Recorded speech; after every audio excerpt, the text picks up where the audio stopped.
Kita buka dan baca basmalah. Bismillahirrahmanirrahim. Assalamualaikum warahmatullahi wabarakatuh. Alhamdulillah, nahmaduhu wa nasta'inuhu wa nastaghfiruh wa na'udzu billahi min syururi anfusina wa min sayyiati a'malina. May yahdihillahu fala mudilla lahu wa may yudlilhu fala hadiyalah. Asyhadu an la ilaha illallah wahdahu la syarikalah wa asyhadu anna Muhammadan abduhu wa rasuluhu la nabiyya ba'dah. Allahumma salli ala sayyidina Muhammad wa ala ali sayyidina Muhammad. Rabbi israh li sadri wa yassir li amri wa hlul 'uqdatam min lisani yafqahu qawli. Subhanaka la ilma lana illa ma 'allamtana innaka antal alimul hakim. Amma ba'du. Alhamdulillah, segala puji hanya bagi Allah. Salawat serta salam semoga selalu tercurah kepada junjungan kita Nabi Muhammad sallallahu alaihi wasallam serta keluarganya, sahabatnya dan juga para pengikutnya yang setia dengan ajarannya hingga akhir zaman.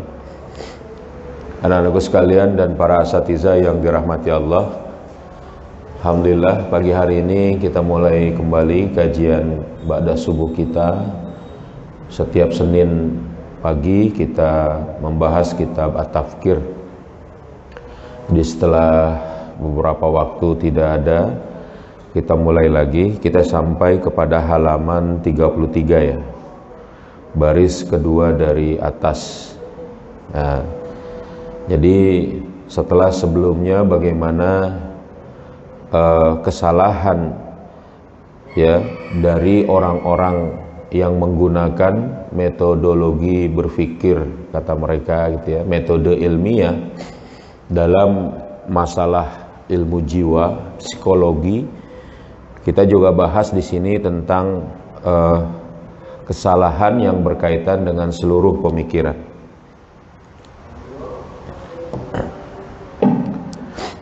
Nah, kita lanjutin di sini. Wal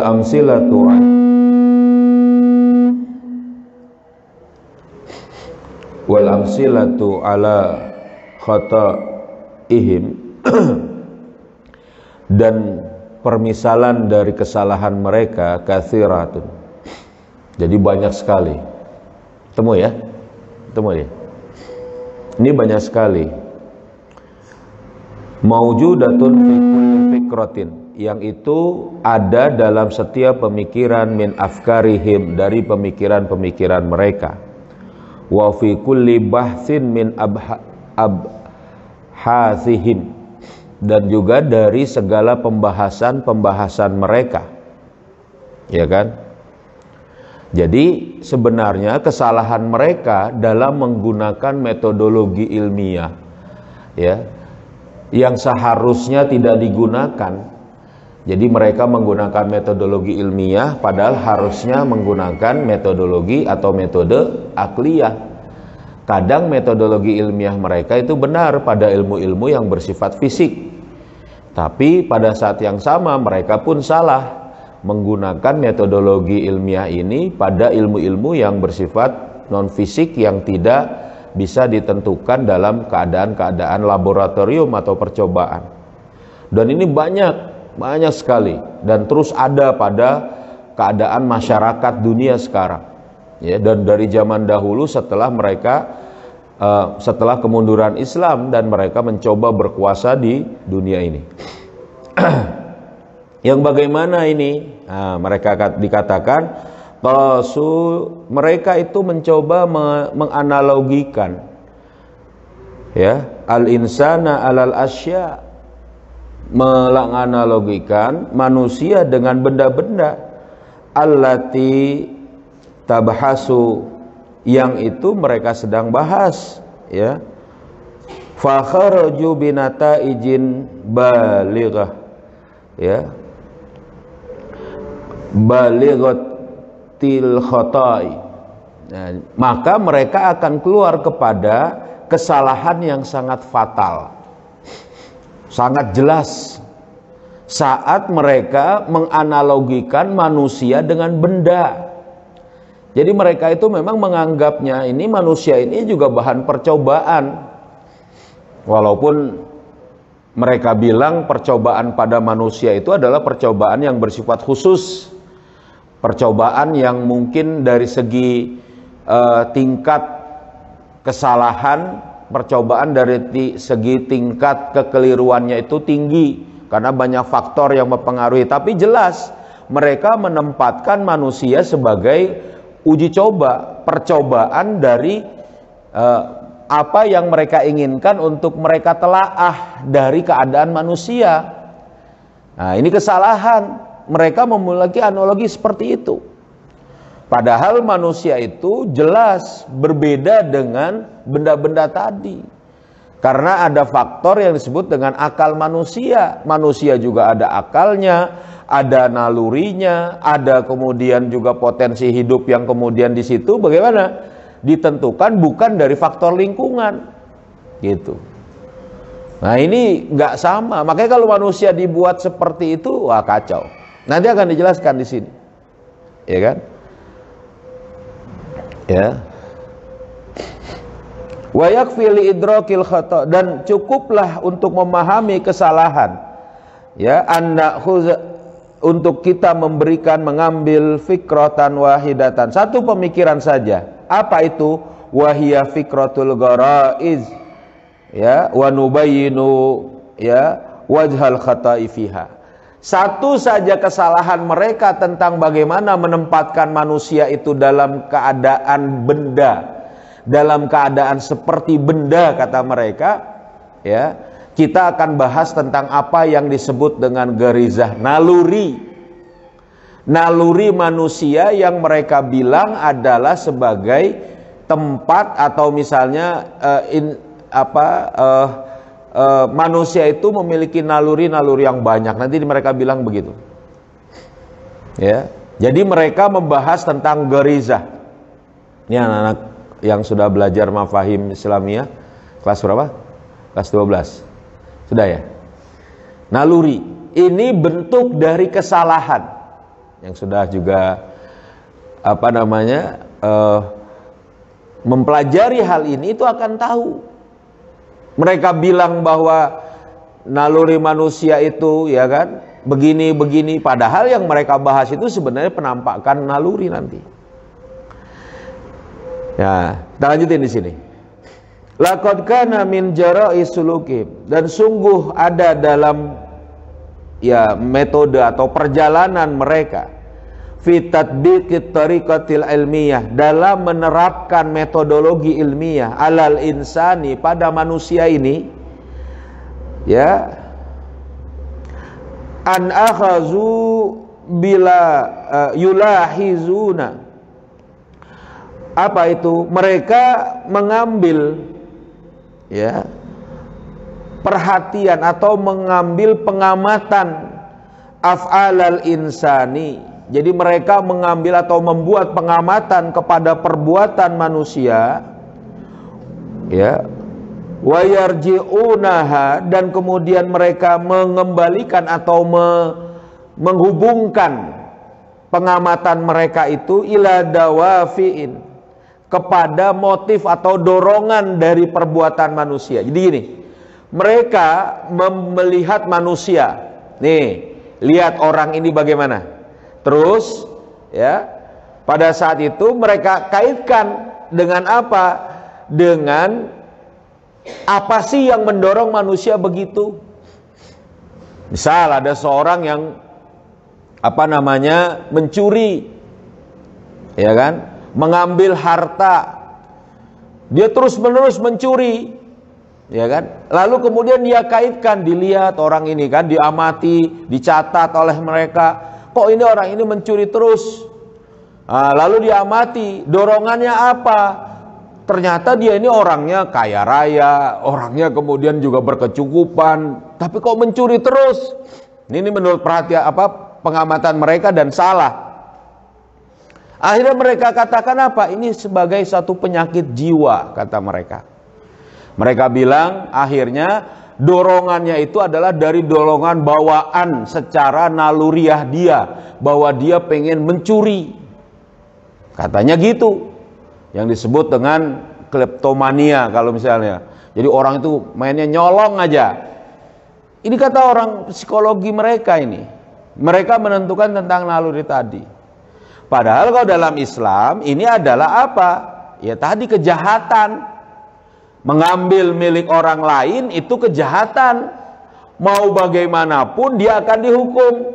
Yang namanya kejahatan itu akan kemudian apa? Didorong terus oleh apa tadi? Ya godaan setan, kesalahan pemahaman, salah dalam kemudian menerapkan akidah yang kemudian harusnya melandasi pemikiran. Jadi pemikirannya itu yang nggak beres kalau menurut Islam. Sehingga kalau dia mencuri melebihi batas nisabnya, potong tangan. Nah kalau orang dianggap penyakit berarti apa? Musibah. Yang namanya penyakit harus diobati, bukan dihukum. Pengobatannya bagaimana? Akhirnya rame lagi, panjang lagi urusan mereka. Gara-gara apa? Mereka melihat perbuatan manusia lalu mengkaitkannya dengan dorongannya, sehingga mereka melihat manusia sebagai benda, yang benda itu adalah benda-benda yang seperti apa di laboratorium. Lalu kemudian gimana? Mereka bilang ini adalah hasil percobaan dan kesimpulan yang benar. Kacau akhirnya. Akhirnya nggak ada cerita menurut syariat Islam yang namanya pencuri itu harus potong tangan. Padahal Allah sudah bilang, wasyariku wasyarikatu faqta'u aydiyahuma. Nah kalau dia nggak mau iman dengan keyakinan keimanannya, gimana? Ya nggak mau itu. Kata dia, ini nggak usah dipotong karena dia ini sakit bawaan. Nggak semua manusia mau mencuri. Loh, manusia lain mungkin mikir. Dia senang juga ke harta. Dia nggak mau mencuri. Kenapa? Ingat, Allah punya azab kalau bagi yang mencuri. Dosa. Ya kan? Kehormatan. Ada rasa dan lain sebagainya. Jadi nggak mau mencuri. Kenapa dia bilang ini adalah penyakit? Paham sini? Jadi dia kembalikan dengan dorongan tadi. Wansyaghalu fil af'alil muta'addidah. Dan mereka pun sibuk dengan perbuatan-perbuatan manusia yang banyak. Wa fi mulahazatiha, dan segala yang memang menjadi perhatian mereka atau pengamatan mereka. Akhirnya mereka ngeliatin seluruh pencuri bagaimana motifnya. Kira-kira gitu kalau dalam contoh kita. Paham? Ini gara-gara salah dalam menempatkan manusia sebagai objek laboratorium, objek pengamatan. Paham sini? Gara-gara nggak mau ngikutin apa yang diwahyukan oleh Allah tentang apa namanya? Tentang naluri. Naluri ini ada, nanti juga kita jelaskan di situ. Ya misalnya Nabi Ibrahim, ya. Gimana? Wa izibtala Ibrahim, maka pada saat wa izibtala Ibrahim rabbuhu bikalimatin fa'atammahun. Qala inni ja'iluka lin-nasi imama, kata Allah. Kata Allah bilang kepada Nabi Ibrahim, saya akan jadikan engkau pemimpin bagi manusia. Apa kata Nabi Ibrahim? Karena dia sayang kepada keluarganya. Qala wa min zurriyati. Ya kan? Juga kepada keluarga saya, ya Allah jadikan pemimpin juga. Dikabulkan. Anak keturunan Nabi Ibrahim itu jadi para nabi, jadi nabi yang banyak, dan kemudian sampai Nabi Muhammad SAW, anak keturunan Nabiullah Ibrahim alaihissalam. Gara-gara apa? Senang kepada keluarga. Paham gak? Sayang. Kalau dalam Islam ini apa namanya? Garizatun nau, ya kan? Ingin supaya bukan garizatun nau, garizatul baqa. Bisa juga di situ, ya kan? Kepemimpinan. Ya kan? Pengen juga jadi pemimpin, garizatun naunya juga begitu, pengen keluarganya. Nah, bisa juga. Paham situ? Nah ini. Tapi orang kafir, orang barat, dia akhirnya melewati seluruh waktu mereka. Ngapain? Mengamati perbuatan-perbuatan manusia yang itu dianggap sebagai satu objek untuk diteliti. Sampai akhirnya gimana? mereka membuat kesimpulan-kesimpulan. Salah pula lagi kesimpulannya. Ya.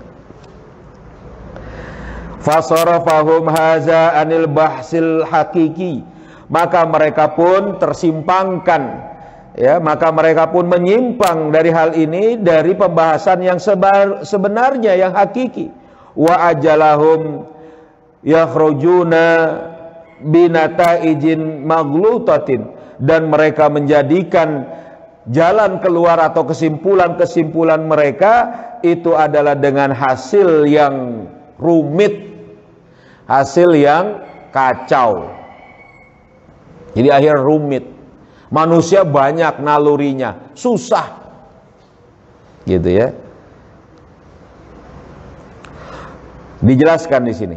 Wal haqiqatu annahum, hakiki sejatinya mereka ini lau salaku at-tariqatal aqliyah, sekiranya mereka menjalani metodologi akliyah, ya, linaqalu ihsasahum, untuk mengambil, mencerap, menukil dari panca indera mereka bil insani, dari pengamatan mereka kepada manusia, ya, wa tasarrufatihi ila dimaghi, dan kemudian dari pengamatan terhadap manusia dari panca indera tadi, ya kan, dikelola dengan di dalam otaknya.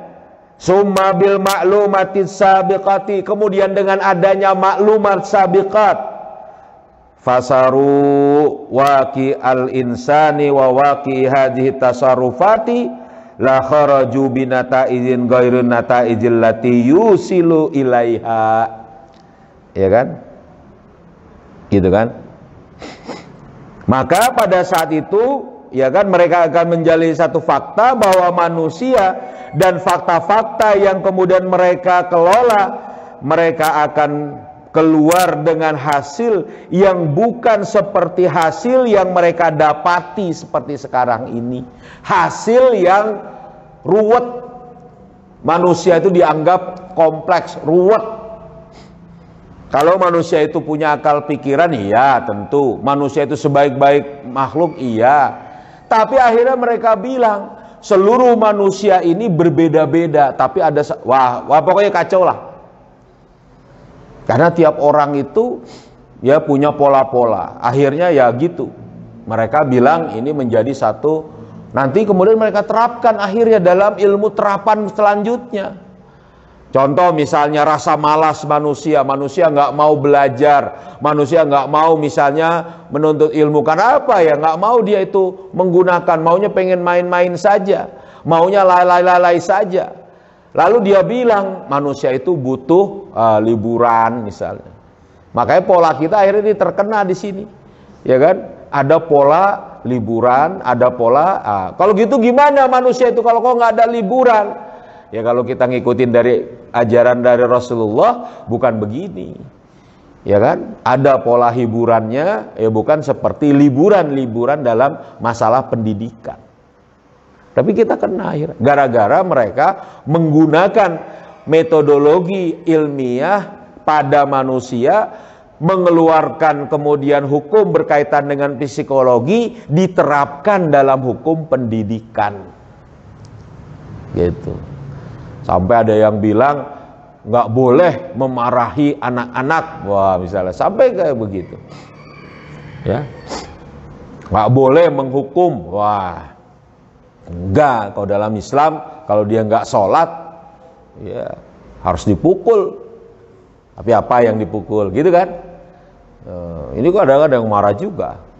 Ayo kita sediakan kayu. Nah, kalau ada santri yang nggak sholat, ayo pukul. Mau dipukul, baru diancam gitu aja sudah ada yang protes langsung. Ya bukan itu. Padahal kita maksudnya memang bukan untuk menghancurkan mereka. Tapi memang dalam Islam ya kalau udah umur 10 tahun itu ya harus dipukul kalau dia nggak mau sholat. Nah kalau nanti dalam sistem itu mereka gitu, mereka nggak akan seperti itu. Nah, sehingga hatta law kanat nataijan zoniyatan, meskipun sekiranya dari pengamatan secara akliyah itu ya ya, menghasilkan, ya kan, hasil yang bersifat zoniyah, dugaan. Jadi tetap dalam kondisi yang benar walaupun misalnya masih dalam dugaan. Tadi tuh, ya kan? Ini ketentuan dijadikan pemimpin Nabi Ibrahim pengen, berarti Ghorizatul Baqa. Lalu dia bilang, qala wa min zurriyati, ya kan gitu. Tapi juga buat keluarga saya ya Allah. Nah, ini berarti apa? Dia sayang kepada keluarganya. Ghorizatun nau. Itu yang kita tahu, ya kan? Allah bilang lagi, qala la yanalu ahdiz zalimin, ya kan? Tidak untuk orang zalim, ya kan? Gitu. Tapi Allah jadikan Nabi Ibrahim bersama Nabi Ismail, ya kan? Wa aidna apa? Ila Ibrahim wa Ismail, ya kan? Untuk bagaimana? Untuk menjadikan Mekah tempat tawaf, ya kan? Di ta'ifina 'alan nas, untuk menjadi tawafnya, tempatnya manusia bertawaf di situ, mensucikan Allah. Ini gimana? Gara-gara ya tadi Nabiullah Ibrahim alaihissalam punya naluri itu. Kita tahu ini dari Al-Qur'an. Ya. Ya. Nah, mereka bilang sedikit lagi di sini, ya. Fahum masalah, mereka misalnya yaquluna innal gharizata katsirah. Mereka misalnya mengatakan yang namanya naluri itu banyak. Faqad ahasuha, maka mereka mencoba menghitungnya, maka mereka sungguh telah menghitungnya. Pertama-tama di sini awalan. Summa lamma ra'u af'alan ukhra saru yaquluna innal gharizata katsirah. Jadi mereka menghitung, melihat. Nah, kemudian setelah mereka melihat perbuatan-perbuatan yang lain, mereka selalu kemudian mengatakan bahwa namanya gariza itu banyak. Wala hasaralaha, kemudian dia tidak bisa membatasi. Oh, ternyata banyak sekali. Mereka bilang banyak, mereka coba hitung, nggak bisa. Sampai mereka bilang banyak sekali akhirnya. Faqalu hunaka, maka mereka mengatakan di situ gharizatul milkiyah. Mereka bilang ada yang disebut dengan naluri kepemilikan, wa gharizatul khaufi, naluri ketakutan, wa gharizatul jinsi, naluri seksual, wa gharizatul qati'i, dan misalnya naluri berkelompok, ila ghairi zalika minal garaizil lati qalu biha.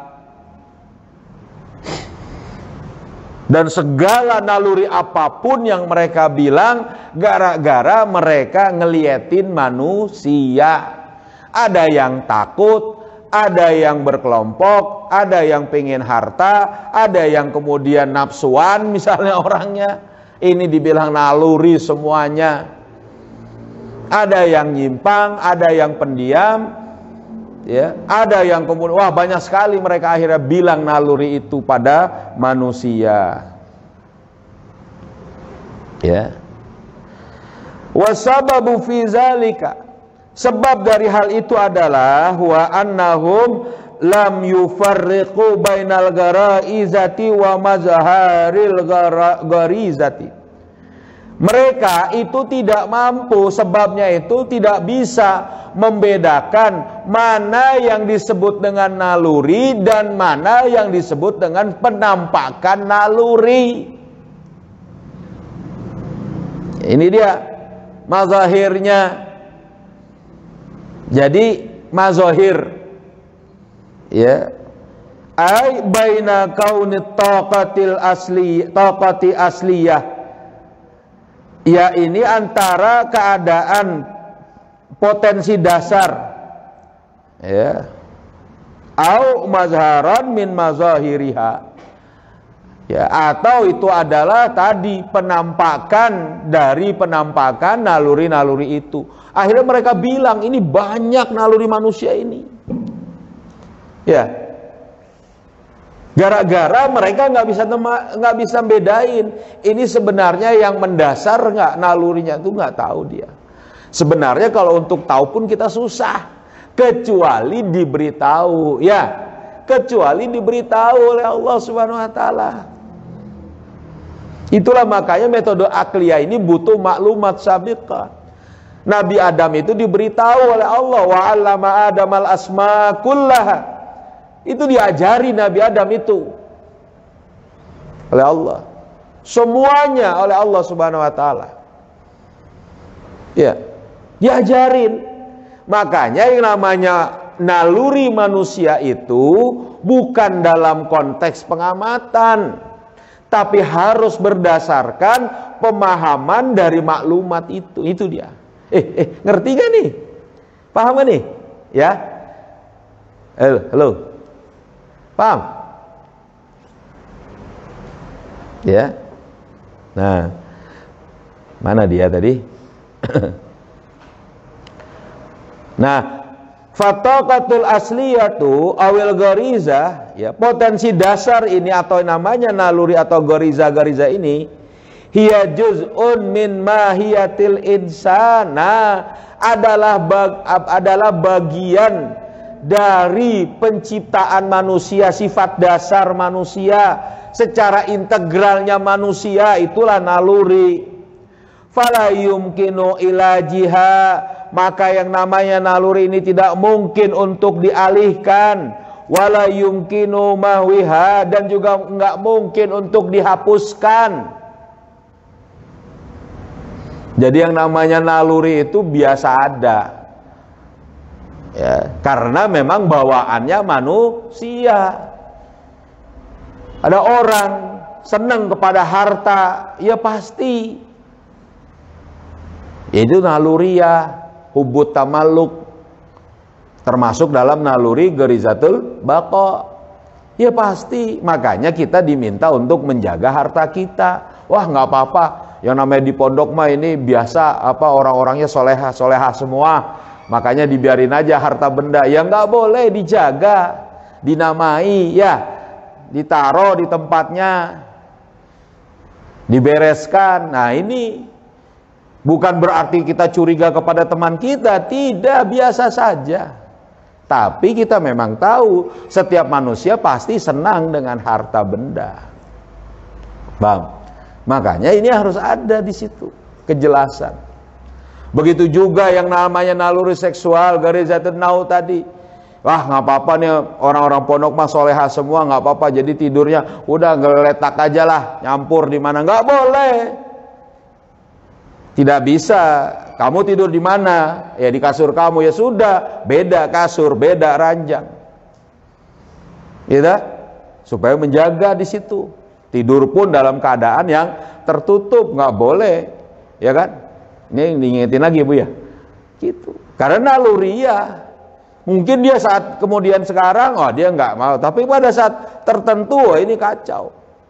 Seseorang misalnya, ya kan, nggak boleh bermanja-manjaan, berlebih-lebihan kepada kawan. Akrab nggak masalah, tapi kalau misalnya melebihi batas, oh hati-hati nih, paham?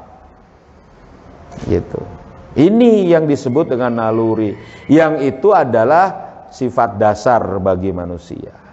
Sampai situ dulu deh. Mana sampai mana? Ya kan? Benar, lanjutin. Wala yumkinu kabtiha, dan juga tidak bisa dibendung. Fa innaha la budda an tujada bi ayyi mazharin, maka sesungguhnya itu haruslah ada, didapati satu penampakannya, min mazahiriha, dari naluri tadi, satu penampakan dari penampakan tadi, bihilafi mazharit taqatil asliyah, yang itu sebenarnya berbeda dengan potensi dasarnya tadi. Gorizatul baqa, naluri mempertahankan diri, penampakannya hubut tamalluk, cinta kepada harta, penampakannya rasa emosi, egoisme. Itu beda, ya kan? Ai mazharil garizah, ya ini penampakan gariza. Fa innahu laisa juz'an min mahiyatil insan, ini bukan bagian dari integralnya manusia atau penciptaan, pembentukan dasar manusia. Walizalika yumkinu ilaji, maka dimungkinkan untuk penampakan naluri ini ada pengalihkannya, wa yumkinu mahwihi, dan juga memungkinkan untuk menghapusnya, wa yumkinu kabtihi, dan juga memungkinkan untuk membendungnya. Makanya ada orang yang tadinya misalnya seseorang itu memiliki suami, ya kan, bisa seorang perempuan, dia punya anak, dia mungkin senang dengan suaminya secara seksual, tapi berikutnya dia tidak lagi ingin. Kenapa? Karena dialihkan naluri seksualnya itu, ya gorizatun naunya itu dengan bagaimana? Dengan dia menyayangi, kelembutan dia kepada anaknya misalnya, atau kelembutan dia dengan merawat orang tuanya, bisa. Jadi mesti hati-hati di situ. Makanya jangan dibangkitkan namanya naluri tadi. Ini menurut yang sebenarnya, menurut Islam itu. Tapi kata mereka orang-orang kafir, kacau kemana-mana di situ. Paham? Nah, baca lagi yang sebelumnya, diraba-raba lagi hasil catatannya, ditanya-tanya lagi, diskusi yang kemarin-kemarin apa ya? Nah, gitu ya. Silakan, ada yang mau ditanyakan? Kita mulai belajar nih. Ada yang ditanyakan? Paham semua? Saya? Gimana? Nabila paham? Alhamdulillah. Ya, kalau tidak ada yang tanyakan dan paham, kita tutup dengan sama-sama membaca surat Al-Asr bersama-sama. Yuk. Bismillahirrahmanirrahim. Wal asri innal insana lafi khusrin illa alladzina amanu wa amilus solihati wa tawasau bil haqqi wa tawasau bis sabr. Subhanakallahumma wa bihamdika asyhadu an la ilaha illa anta astaghfiruka wa atubu ilaik. Assalamualaikum warahmatullahi wabarakatuh.